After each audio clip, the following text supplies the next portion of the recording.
video responses because I can. Yeah. In response to Pixelated Memories, which you should really watch, I'm putting together a simple list of my top 5 retro bosses.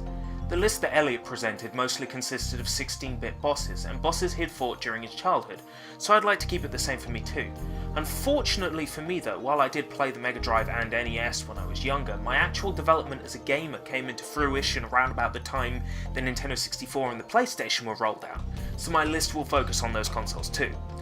So once again, this list is personal. More importantly, there cannot be more than one boss from a single series. Now that we've got that down, onwards we go.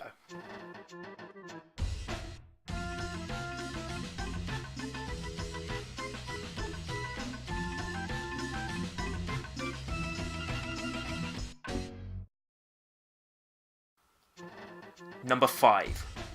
Vati, from Link's Awakening. The battle with Vati in Link's Awakening is incredible. Before you get to the final boss, you have to complete this trading side quest so that you can reveal the correct path through the boss's chamber.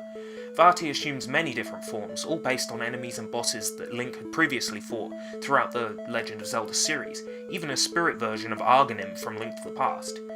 Each stage has its own weaknesses, so you'd better come stocked up with everything you've got. Maybe trade the shovel for the boomerang.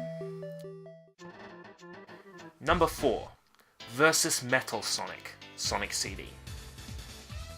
Sonic CD has pretty creative bosses, for a Sonic game anyway, but the one thing I didn't expect as a kid was to chase Metal Sonic, the metal blue tin head who took away my precious girl and left projectors around showing himself harming the animals.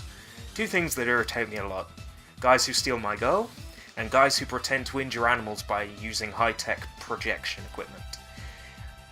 Whether you get a good future or a bad future, you're going to have a terrible present when it comes to this boss. Get too far ahead, Metal Sonic just boosts past. Don't fall behind. Number 3. Dingadile, Crash Bandicoot 3. I racked my brain over and over trying to figure out who it was from the PlayStation era that I most remembered enjoying beating, and then I remembered. Crash Bandicoot 3's Dingadile. Whether it be his amazing catchphrase, "Bring out the butter, 'cause I'm about to make toast," or the fact he can withstand atomic explosions, I found Dingadile to be not just an amazing boss battle, but an amazing villain too. I used to have trouble fighting him as a kid, but once I got the pattern down, he wasn't trouble anymore. Number 2. Battle Windows, Kirby Superstar.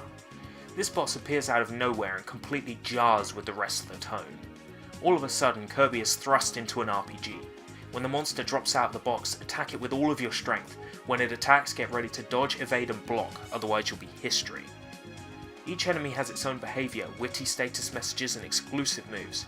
After you've made 3 bite the dust, the battle is over. But not without some really silly messages about happiness points and all this other stuff. They're totally making fun of Japanese RPGs here, with this whole battle.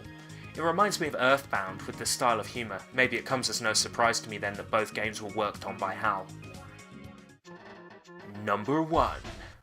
Sir Richard Rose from Sunset Riders. How's this for a British accent, eh? What's a list by a British person without including a British person? Sir Richard Rose taunts you with his swanky estate and guards and guard dogs and brick walls. You turn up and he is posing with a rose and he says, "Cheerio, old chap." It filled me with rage, made me want to strangle him. How dare he make a mockery of the British? After you supposedly defeat him, he stands up and laughs loudly. He reveals body armour underneath his shirt. You cheating bugger. Of course, with a simple trick and memorization, this boss battle can be really easy. When I first played it, on the other hand, I had barely any credits or lives left. I just didn't stand a chance. The satisfaction of seeing his rose fly through the air, losing its petals, that's immeasurable.